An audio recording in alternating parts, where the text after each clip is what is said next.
Welcome to Horsefly Chronicles Radio with Julia and Philip Siracusa. Sponsored by Carnation. Airing live on United Public Radio Network on 105.3 and 107.7 FM in New Orleans.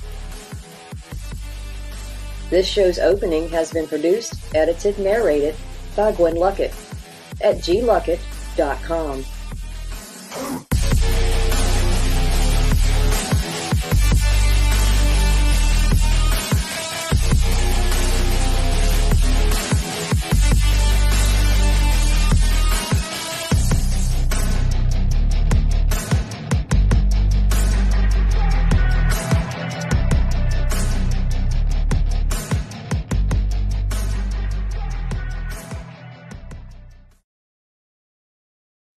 Hello, everyone, and welcome to Horsefly Chronicles Radio with myself, Julia Siracusa, and Philip Siracusa. We are broadcasting live from the United Public Radio Network on 105.3 FM and 107.7 FM from New Orleans. We're fully sponsored by Carnation, so we want to thank them for their sponsorship. We love them. You'll have to do a few things in order to participate in chat. Go to our YouTube page, UFO Paranormal Radio.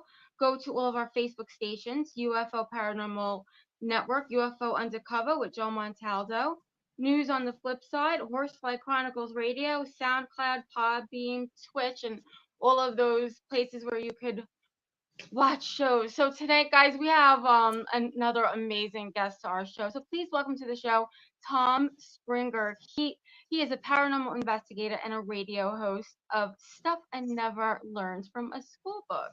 Tom can be found Monday nights at 7 p.m. on Central Time, and you can find him on his Facebook page, Twitch, and YouTube. I'm not going to say too much about him because I really want him to introduce himself. So please let's welcome him to the show.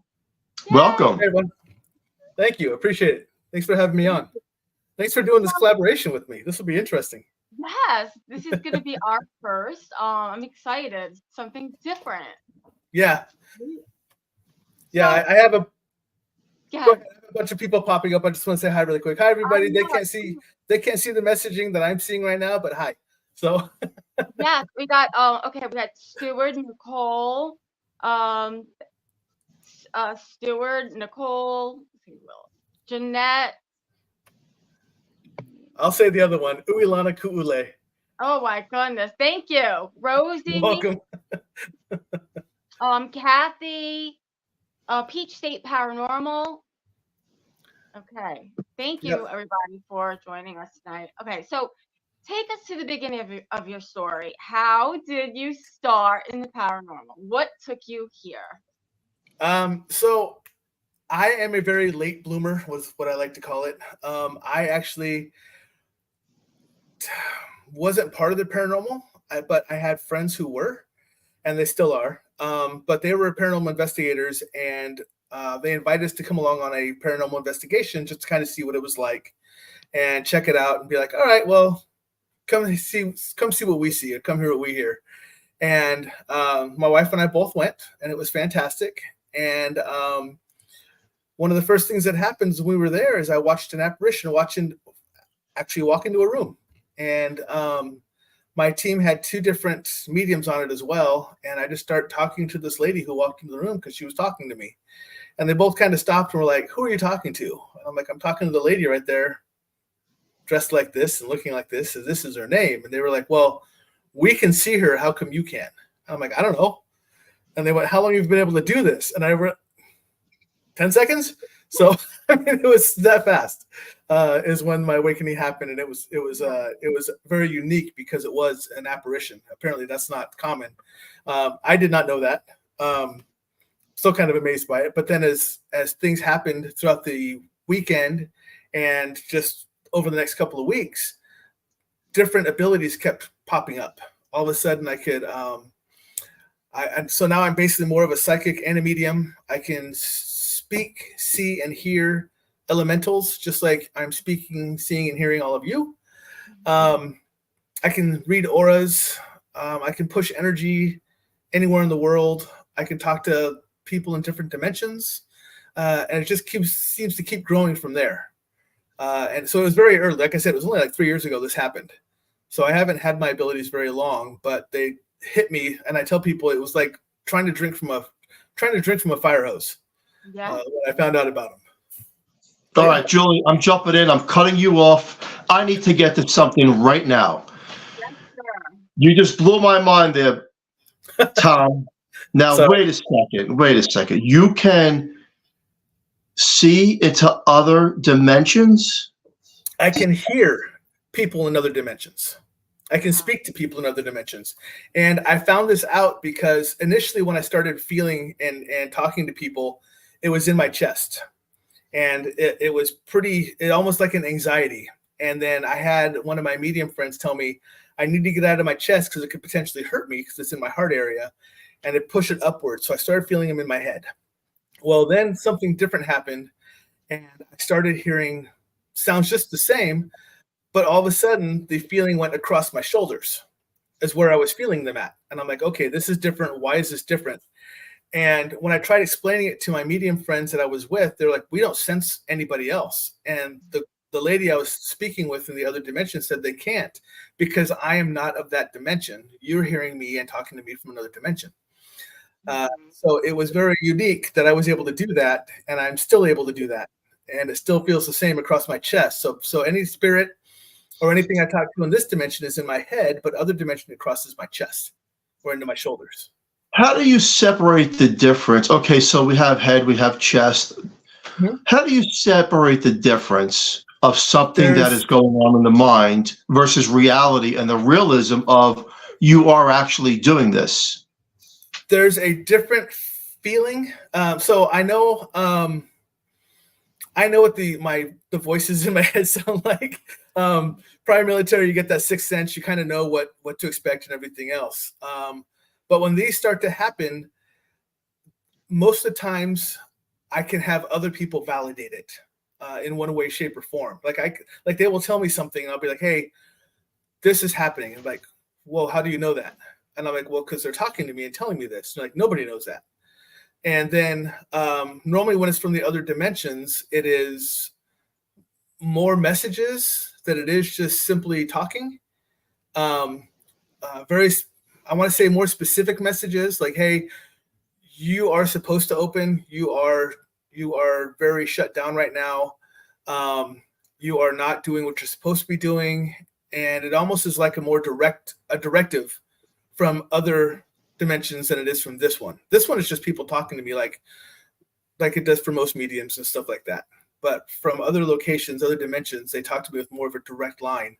And it's very pinpoint about what they're trying to tell me. And when I bounce it off that other person or people, they're like, yeah, I've been wondering about that myself. Why are you getting this specific message? And the people from the other dimensions are literally trying to help me get the people here to open up or to do something, to learn something. It's almost like they're an interdimensional spirit guide in one way, shape, or form, but it's very specific for something, not just for something broad. You know, a skeptic would say, and again, I believe you, but a skeptic would say, why you, number one, and then I ask that question all the time. What do interdimensional beings care about this dimension? I think we already messed it up. Yeah. But why? What, is it because they care about mankind? Well, so as we know, we're just energy, period. We're just energy. Right. We just happen to be in this form of our energy as it is now. And this is a learning spot for us before we move on to our next whatever form of energy. Well, they are doing their damnedest to remind us that we are here for a very specific reason. And they're trying to help remind us of what that is.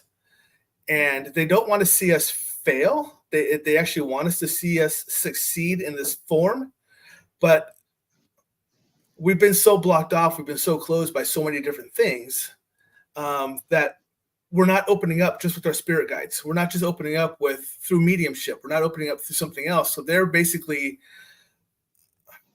the only best way I can say is almost like a higher being or a higher power that says, I'm going to give you that other push that everything else isn't giving you. because you're supposed to be doing this correctly and you're not. I could show you how to do it, but this is a lesson you have to learn. So I can't do it for you. But I have one more question before I have to get this out there too, is that how come these interdimensional beings don't go to the world leaders before they destroy everything? And I mean, I'm being serious about that. Oh, I understand that. I understand that. Because we're on the verge of like World War III. And why don't they communicate with them and say, hey, you have the power to destroy yourselves, but you need to listen to me? Isn't that more important than who was the only couple of presidents in history that actually opened up and believed there were aliens? I mean, just literally would come out and say it out loud. And our most recent Obama came forward and said something. Well, he came forward and said something, but it wasn't to the extent of they're talking to me, they're doing this, they're doing that. That was Reagan. Right. That was Reagan was our last one who did that. And then since he was an older gentleman at that point, they thought Nancy and Ronald were kind of becoming a nut. They kind of thought sometimes he was kind of losing it a little bit. And I think it's mostly because a lot of the presidents aren't open. Just most people just aren't open. We have a huge opening now, but if you look at the opening of people we have, they're all very young.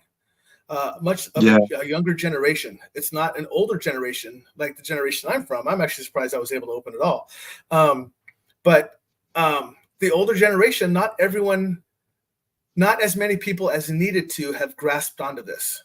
So they are trying to talk to leaders, elders, whatever, but they're just not open and they're just not hearing them.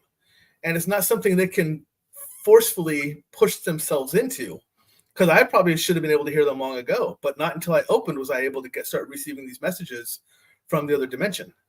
So if they're not willing to open, or they just don't know how to open, or they're just afraid to open whatever it is, they're never going to get those messages that they're destroying our world.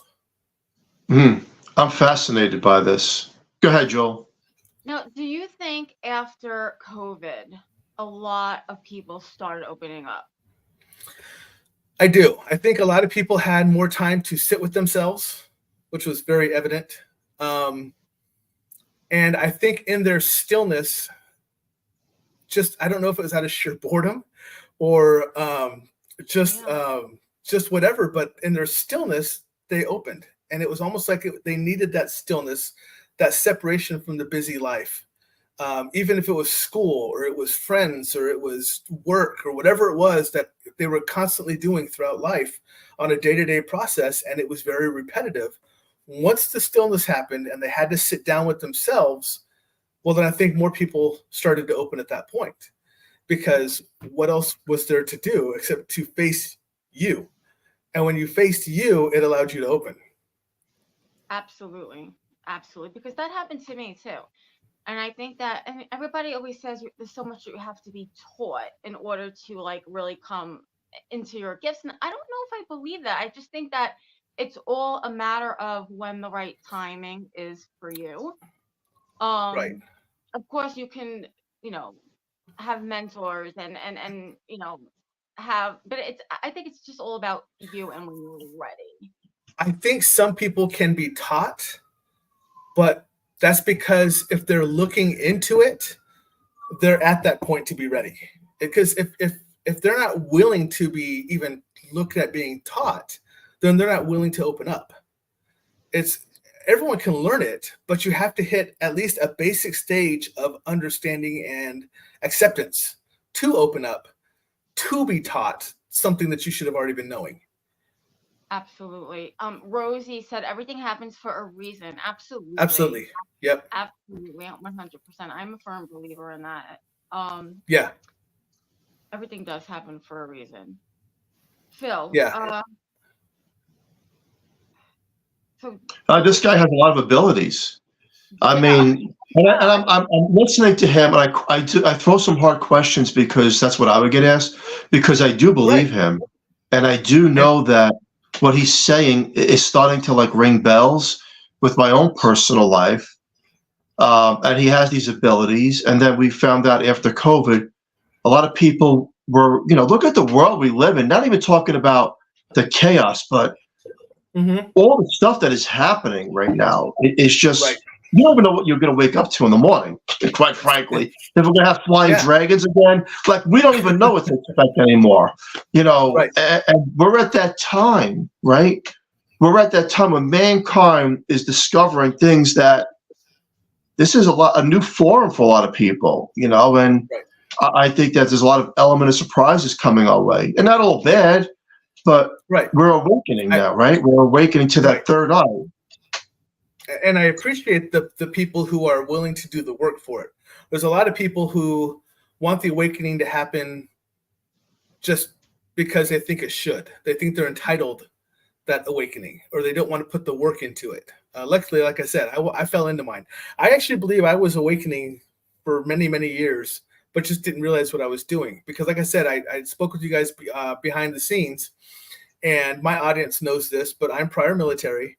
And well, thank you for your services. I appreciate that. Thank you very much. But when I was in charge of a team, and I would always get what I would call a gut feeling. We all know what a gut feeling is. It's actually something that you're supposed to be listening to.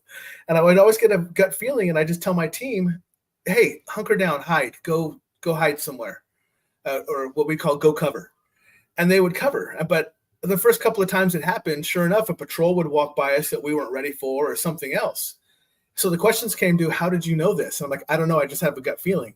Well, as it happened throughout the years, because I was in charge of the team for 8 years, as it continued to happen, they just stopped asking. If I said something, like, do it, because he knows something. And we don't know how he knows it, but he knows it. And so we just chalked it up to a gut feeling. And then we started realizing, and this is much later, and this is my wife will tell you, much later, I was able to start saying things that were about to happen. Very small things, like, oh, by the way, because I'm a golfer, and hey, Rory McIlroy's about to dump this ball 20 feet in the water in front of him, but he's sitting right in the middle of the fairway. He should never do that. And the very next shot, he dumps the ball 20 feet into the water from the middle of the fairway and stuff like that. And she's like, how did you know? I go, I just knew it. I just felt it. I just saw it happening. And she gets mad at me because she's a Nebraska Cornhusker fan, because we're from Nebraska. And if we're watching football, her team would be marching down. I'm like, don't go off sides. And the very next play, someone goes off sides. So I'm like, don't throw an interception.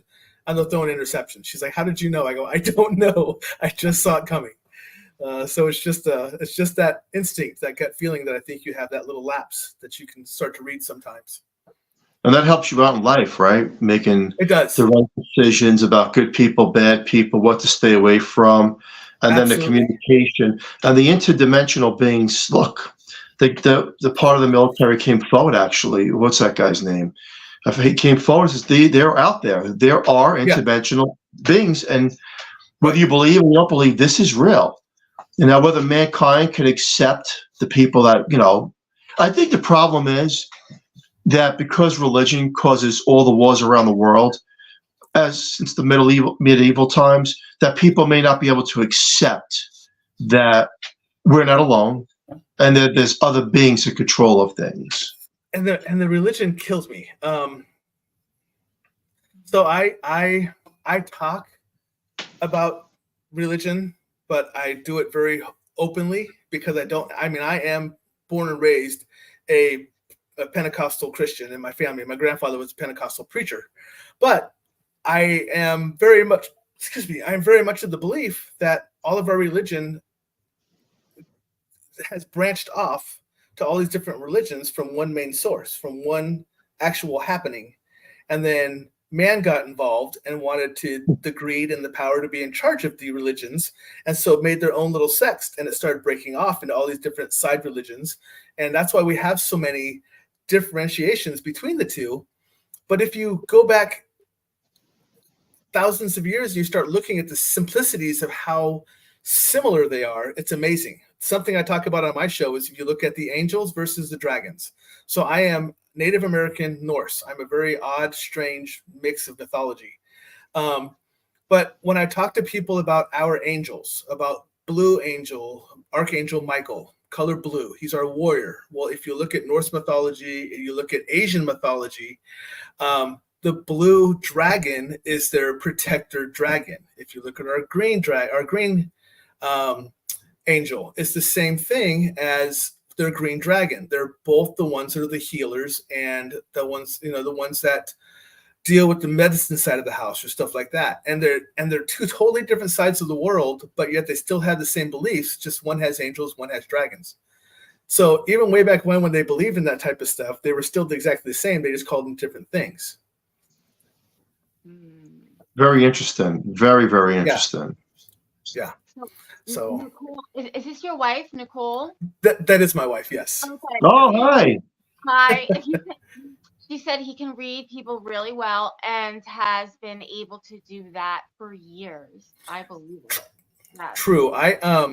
So one of the things that we do is we'll go to, and I was kind of talking to you about this earlier, Julia, is that we go to some of the local like holistic fests, mystic fairs, stuff like that. And I really like to get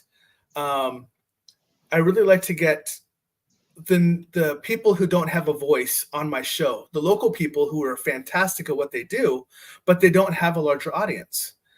And a lot of times I ask them to come on my show. So what I do is I actually walk around these shows and I feel their energy. Wow.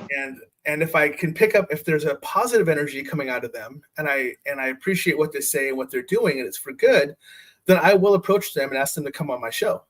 Yeah. But there's a lot of people I don't, because they're doing it for the wrong reasons. Yeah. Or they just don't. I don't want to. Sometimes they're just the people that are working. Like they don't know about the stones and what everything they're selling, but they're just sellers. And I don't want to bring them on my show because they haven't had that experience of opening up yet. They're just working at a store. But the owners who say, well, this stone will help you with this, and this is the one I would recommend because this has a really strong resonation with you and everything else. Well, those are the people I look for. And I'm like, your energy is fantastic. I want to bring you on my show because you can help other people understand some information and it helps give them a guiding point as well. So, and my show is mostly, I would say 95% with people that no one has ever heard of outside of our local communities. But I believe they have a right to have a platform because they're spectacular. Oh, I agree. That's great. Yeah. And, that's how we got started too. We've been doing radio for 5 years now. Okay. And it's because we live in a haunted house. And the whole thing was to really understand what everyone else was going through out there and to learn. I mean, it's a learning. We're always left with more questions than answers, I believe. Yep. But this is how we learn too. Yeah. Right. Okay, my turn. I want to play host for a second. Is that all right? Phil first. Because all right, Phil, going to you. Pick me. So I'm actually going to ask you the same question I ask my audience or my guests when they come on my show. And it is, how did you get started and what brought you into what you're doing? What was your awakening? What was your aha moment type of thing? Go ahead, Phil. I'm going to get there. A demon. Really? Yeah. At a young age, through adolescence, I was followed by shadows. And, look, I'm Generation X. And, if you don't see it, you don't believe it, period. I'm from New York originally, and, you don't get scared off too quickly. But when something is unknown and you could see it and you can't explain it, and then as you get older, you can start to hear the voices from it. Right. You start to feel the oppression. That's exactly how I got started. And that was in my teens back in Staten Island, New York. I remember, I was brought to do the Ouija board, just joking around. And that was your early teens, wasn't it? That was your early teens too, wasn't it? 13, 14? Yeah. And I was messing around with the Ouija board with friends in my parents' basement. It's not real, all that stuff. You play that game with each other, and long and behold, well, here we go. So it's kind of like what I have learned is that the devil's doorway, look, anyone who knows the spirituality of whether ghosts or demons or anything exists, the answer is yes, but you don't know up until you actually go through certain things in your life. And they kind of open the door knowing what your weakness is. Right. My weakness was always being curious. wanting to know. And well, they know that because they're way ahead of us. And once they know that, it's like, we're going to open the door now. Keep asking questions through that little board that you call the Ouija board. Here we go. Right. And that's what started for me. Yeah, that's not the first time I've heard that. And it's amazing that, Mattel puts out a Ouija board. I'm still shocked by that. For kids to try out and play it as a game. When that a lot of people, when you think of the demons and you think of the devils and you think of all that different things, you think they're so far away from us, because I'm going religion again, but they were cast into hell, so they're very far away from us. When in reality, they're just a word away. That's as close as they are. And just by you touching that Ouija board and opening it up and not, using it that way, that's exactly how close they are to you. And you unfortunately had to deal with that and actually live that for part of your life. So yeah, so it's good you got out of that. Like you were able to get past that and it didn't continue on with you. Well, that's not true. Well, yeah. So. Well, he does still have that. He does still have that darkness with him, but he got past No. I know, Uh-oh. but Are you still going? I'm black and white. I tell it the way it is. Are you still playing? No. I don't play the Ouija board. No, not at all. But you see, what happens is this: you do something with intent, right? A board is just made out of whatever it's made out of, cardboard or whatever, however they make it. Whatever. Yeah, it's a piece of garbage, right? But it's the intent that a person has, and that spirit realm knows what that thing is. So it's the intent behind it, right? Quite frankly, you can cut out the alphabet, turn a glass upside down, and put your fingers on it, and if you have a spirit there, it's going to move the glass through vibration. But you see now, what happened was one thing led to the next. So now that I was intrigued by the Ouija board, I started to believe the Ouija board was real with friends that were experiencing it with me. I was also being pulled into now take it to the next step of go buy a book in New York City in a place called Magical Child called Goetia, which is the book of the devil. And again, this is not Philip wanting to buy the book. This is that inner thing saying, hey, you need to get this too, because you'll be pretty good at reading passageways. And this is what happens. So it's kind of like they throw out this string and they reel you in like the fishing line, right? They pull you in. And now all of a sudden, now you're doing something else. And, we see that we're blindsided sometimes because you really don't know that you're actually going into that world of darkness. Right. And you were very young too, and you really didn't know what we all know now about these things. And oh yeah, now, like right now, well, look, I say don't tamper with a Ouija board. Don't tamper with intention of negative things because you don't know. You don't know what's coming through. If you think it's Ma, Pa, or Grandpa or whatever, you may be misled into that other thing that comes through and wants to destroy you. And that's exactly what happens. So don't touch it. Stay away from it. If you're curious, I don't even know what to say at that point. You got to be careful with intent. You tell people, if you're curious, go talk to someone who's already experienced it and find out what their experience was. Absolutely. That way you're not dealing with it firsthand. You realize what you should not be doing. So yeah. Absolutely. So. And I grew up in a haunted house. My parents were, they bought a house in Staten Island, New York, and I was about 2. And what happened was the man that actually built the house, he was a horrible man. He died in my parents' bedroom, and he would just like torment me and my sisters constantly. He was just, what they say is if you're a horrible man when you're alive, a horrible person, you're going to be a horrible spirit. He was trapped there, and it was awful. And then one day I had a dream. My grandfather actually came to me in my dream, who passed, and he was like, that man's never going to bother you again. And he never did. Never did. And what happened was he kind of like blocked me, I think. But not only was I blocked from that bad person in the house, I was blocked from everything. Oh, so you were shut down. Yeah. I couldn't see anything. I couldn't see loved ones that passed that, that were good. I couldn't see good or bad. So, and then growing up, it was just it was just nothing. And then I would say about around COVID time. That's why I asked you that question. I started working as an independent contractor for a crisis center, and bingo. All of a sudden, I'm sitting there and I'm reading these people, and I'm like, oh, wait, what? And I'm like helping them, and I'm telling them things like, well, your mom is standing right behind you. My mom died. I'm like, they're like, how do you know that? I'm like, I don't know. I just know. And that's how it kind of started for me. And here I am, doing readings and working as a psychic medium and helping and still working as, for a crisis center. So it's really weird how it happens, right? Yeah.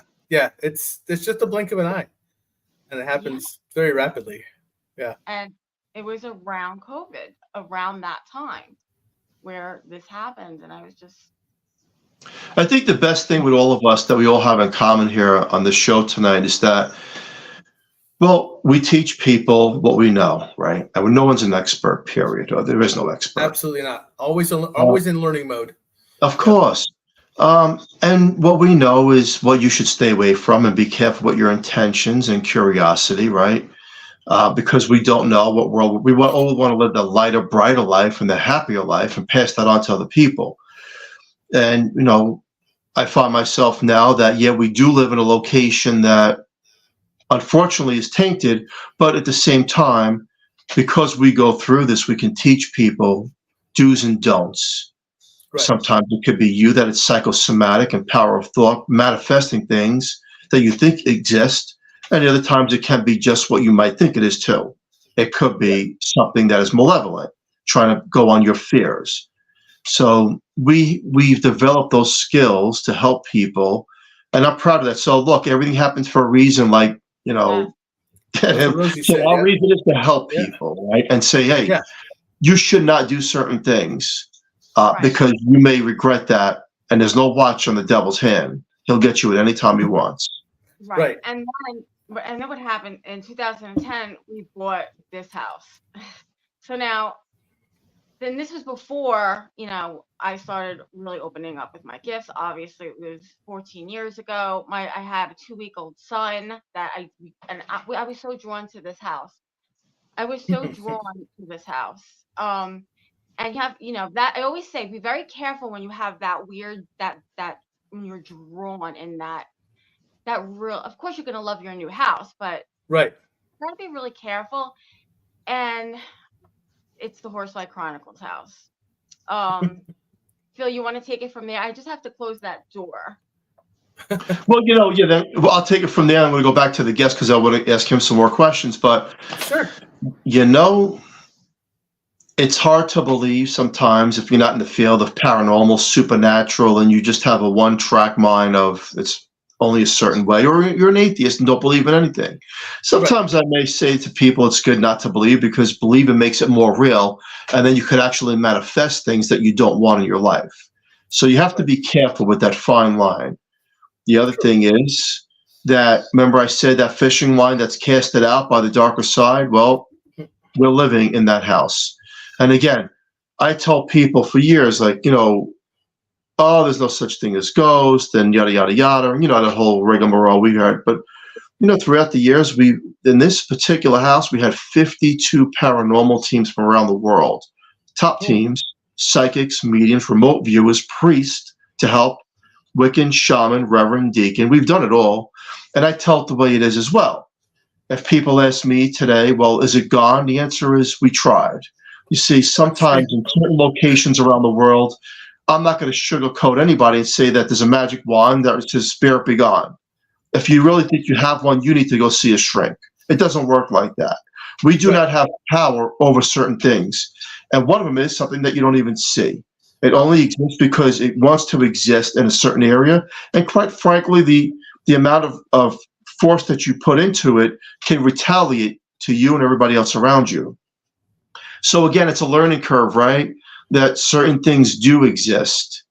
And we're here. We're all part of the, whether we're part of that experiment or we're in this learning curve of knowledge that we're trying to get out there, and we go through these things. So the testament of time. You're a military man, and Yep. look, again, not only my hat's off, because it takes a lot to do something, to be in that. You don't know what you're facing. And you sometimes you face the enemy at unprecedented times, depending on where you are.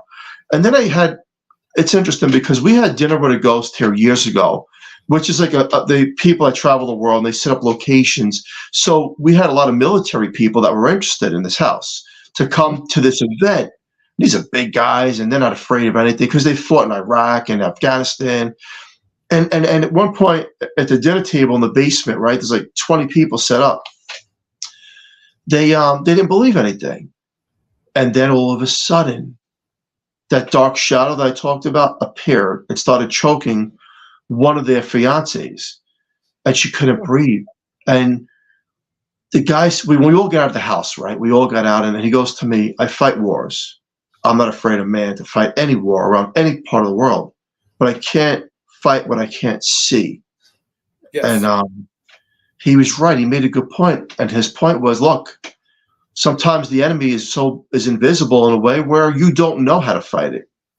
Right. And this is why we're here, right? This is what we learned, that these things do exist. And of course, we want the greater good for everybody. But we've learned through testaments of time, then we walk these walks, right? You walk the walk of you not knowing what you're going into in the military. And we walk the walks of a haunted house and locations that we don't know. We just don't know sometimes. So we have to be very careful and delicate. And most importantly, the intent of our thoughts also understand that they can be read by the enemy. Yep, absolutely. Yeah, we ran into something that was not so pretty at a location we investigated as well. And it was dark and immediate. So it was very easy to catch people off guard. So you really got to keep your head on a swivel. But regardless of how much you plan for it, you haven't planned enough if that's what it wants to do. Yeah. So. And So, go ahead, Joe. It might be easier to obviously remove one nasty spirit. We all know that, right? Right. But when it comes to multiple, like where we are now, it's like they call it a train station. I mean, we have elementals. There's hundreds and hundreds of things here, and you can't get rid of them all. It's absolutely impossible. And so many people say to us, well, why can't you get rid of it? And I want to go back to Bill Bean and his childhood home. What did he say about his childhood home? They couldn't get rid of it. And this is, everybody, you know who Bill Bean is. I mean, yeah. Nobody could get rid of it. It's still there to this day. So that's really important for everybody to know too, that there are some locations that you just cannot clear. And right. I know it's very hard. It's very hard. Yeah. So. Yeah. Is there switching back into host mode? Sorry. Is there one of you that has a tendency to that they're around more than the others? Me. Is it you? Yeah. So okay. Yeah. I'm up late at night in the kitchen, because I work late nights, and I see things that I can't explain. I think it's my eyes, right? That's the first thing. Like, am I going nuts here? What am I looking at? I don't even know what I'm looking at. I don't know what I'm looking at because I can't explain it. I see things crawl up the wall that don't even exist. And I'm like, well, I don't drink. I don't take drugs. I'm into health and fitness. I got a clear mind, clear thoughts. So what's going on here? But luckily, all those paranormal teams that were here were able to validate some of the things that we've talked about. Right. Again, you're not going to if you think you're going to get some of these things on video, you're not. Some things you're just not going to get because we're not there in technology yet to capture things that we can't even see it. Only it's visible when it wants to be visible. But what we have heard is voices from the other side, like you are able to communicate with the other side. Mm-hmm. You get those signs that these things exist, and sometimes, they're doorways to when you go to a location. It's a doorway, it's a portal, it's a vortex, it's an open door that these things come and go. Right. I've had also skeptics I welcome here too, because I like to hear what skeptics think. I like a scientific, reasonable explanation, but you can't explain to me why a toy goes on and off by itself with no batteries in it. Right. And I got a problem with that. Yeah. There's some things you're just like, nope, I don't care what science says. This isn't going to happen. Yeah. That's a big one for me too. Yeah. Science can't explain that away. So and again, I just want, go ahead, quick. Go ahead. Get out there with the chat. Okay, so Rosie said if you are a positive vibration because of excitement about the haunted house or paranormal, you more easily are acceptable to negative energy. That's true. That is true. It goes after, we're all lighthouses. And I want to go back to when I said we were all drawn to the house. Right. It's not just the house. I believe it's the whole neighborhood. But me and my kids and my husband, we're all gifted. So it kind of picked us. And that happens a lot too. Be careful about that. Sometimes and a lot of times it's because the house knows who can handle it, who can deal with it. Yeah. And so, that's kind of how a lot of the houses have worked. Is there's a reason people don't stay, because they can't handle it, and that may even come down to just simply when people are walking through before they purchase it, the feeling is wrong.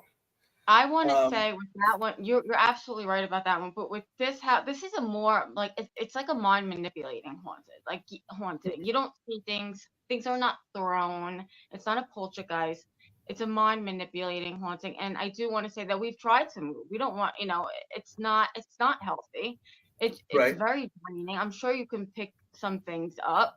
You can feel the energy, and it's, and every single time we try to move, something happens. It goes after what? It goes after your finances, your car, anything it can do to stop you in your tracks, it will do, and it has. Now, and it's the truth, for now almost 14 years.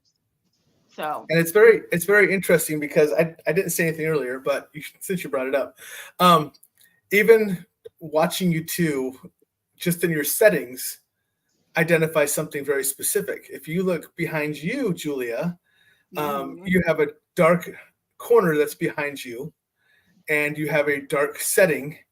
And Phil, you are sitting where you are almost in complete shadow by a very dark window, from what I can see. So it carries that mood, even when you're on camera. It does. Yes. And he's usually in the basement, but we just had to switch today because of the kids, but it's actually dark down there too. And you're right about that. Yeah. Are you picking up anybody, Tom, that is currently here behind one of us, like a person or? See, and for me, ever since Julie and I started talking, that darker spot that's up above her, over in the corner, that just seems like where something's just just enthralled about what's the conversation is right now. But it's not. It's just sitting there, and it's just it's not engaging. It recognizes that it's being seen by me, probably by some of my audience as well.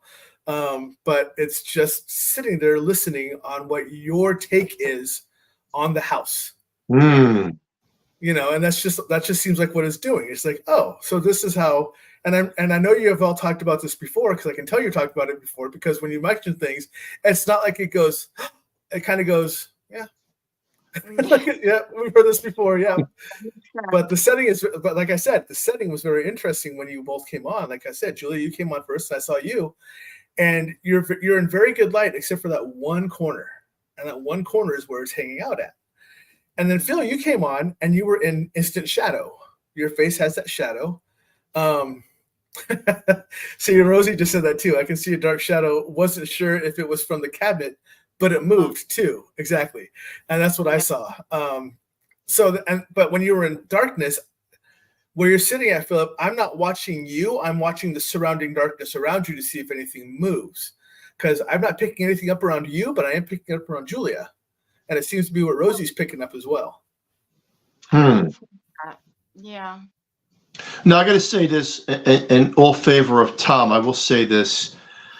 Before, like a minute before I logged on to get into the show tonight, there was this black shadow, like the size of a circle, that came from was on the floor, like rolling on the floor behind me.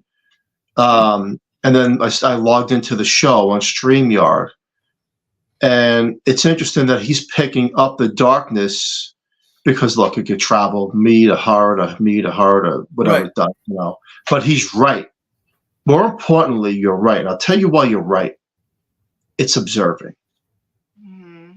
Yeah, it is. And you wouldn't have known that, but we know that because we are living it, and we've had it validated all the years that this thing watches and it listens and it validates what you're saying, but it won't acknowledge. Right. But I'll tell you what. What I wouldn't do. Like if I was on this show and all of a sudden I start to light sage, I'd say a couple of prayers, this whole thing will go off. The whole StreamYard will go off. Everything starts to happen. So we've learned, here's what we learned. Be careful. Don't try to provoke because you don't know what you're provoking. Right. And it's not an antagonistic being. It's just there. It's like you said, it's a mind manipulation. It's not a danger. It hasn't scratched you. It hasn't threatened the kids. Not tonight, but it did smack our kid in the face years ago. Really? My youngest, yeah. He's 14 now, almost 14. I think when he was like 5, he refused to sleep in. He was sleeping with us in his little spot in our room for years and years and years. And well, this one day he got smacked in the face. It never happens again, because I went ballistic. But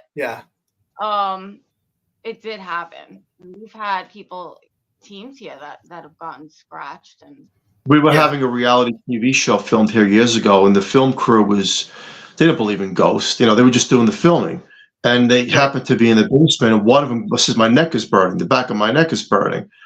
Yeah. Look, I have the pictures. It's crazy. He has a hoof print. I can't explain it. But they didn't belong there. You guys are the owners of the house. So you guys belong there. And I'm going to tell you my wife is picking up. She actually wrote that. She picks up on me when I amp up, when I start opening up and I start feeling things. She can actually detect me. She shields you. Yeah, she tries, and I don't let her, because I shield myself very well. That's another story. But I will tell you, the thing that slapped your son is not the same thing that is with you now. No, I know. The thing that slapped your son was actually put in his place by others that are in your house and said, "Don't touch these people." It was more of a reprimand to that thing for touching your son than it was that thing actually doing it. Is what I'm picking up. I'm picking up. It was no. They're here. They're dealing with us. We get to do with them what we want. They do with us what they think they want. We're copacetic right now. Yeah. Don't rock the boat, basically. So, and that's absolutely. So that's kind of how I see it when I'm watching the movement in your house. So wow. Yep. I like that. It's a fun show. I actually enjoy doing this kind of show because we're getting his perspective and we're giving him ours, and I like it. It's like a mutual conversation, and at the end of the day, I say, you know what? Sometimes I say to myself, this is all fake and doesn't exist, right? Because I want to sleep at night, not with one eye open at 56 years old. And then the other part of me is like, did that thing just go on by itself? She has a good question, Rosie, and I know we have to go, but Julie and Phil, do you have any pets? We had pets, and they had. They don't. It does not work. They don't last. They decay quick. Well, because they detect them so fast. I will never have another animal in this house again. Never, ever. They're targets, and they go very quickly, unfortunately, and it's very sad. So yeah, it stinks. wow. But this is interesting, very interesting. And you know what? I've learned something tonight. I learned that what he's saying, Joel, about he can communicate with interdimensional entities or beings or whatever. beings, yeah. I find it very interesting that he's not the only one with these abilities that can do this, and it's coming more forward now in the mainstream. I seen Fox News the other day. Look, they're saying that the Vegas incident is real. Right. They had crime scene experts say, "Hey, no, what the police caught on video is real, but these things can be invisible at will." Mm-hmm. And if you tell anybody in the mainstream public or go to your corporate job, like, you're nuts. But look, you have crime experts saying they can make themselves invisible. This is what we're talking about. We're talking about. Hi, Bill. Yeah, absolutely. Hey, Bill. So have y'all met Bill? Yes. Hi, Debbie. On the show, we love Bill. Bill's my lead. I'm actually the Paranormal Existence Research Society Midwest director. So he's my boss. Oh, wow. Yeah. So yeah, we're the ones who run the five central state area in the Midwest. Wow. We're the head for that. So yeah. Well, I mean, it's 9:01. We're gonna end up getting knocked off, but it's really fun. But Tom, tell us where people can find you and all that good stuff, and what do you have going on? So for mine, it's real simple. Everything is listed as Stuff I Never Learned. Facebook.com at Stuff I Never Learned. YouTube.com at Stuff I Never Learned. Twitch at Stuff I Never Learned. I keep it real simple. My Gmail, if you want to reach out to me, is stuffineverlearned@gmail.com. Currently, I'm traveling. Like I said, I'm down here in Florida right now. We have taken a small hiatus from investigating simply because my wife is going through chemo right now from cancer. So we have taken a small break. But we're on the backside of that, so that's really good.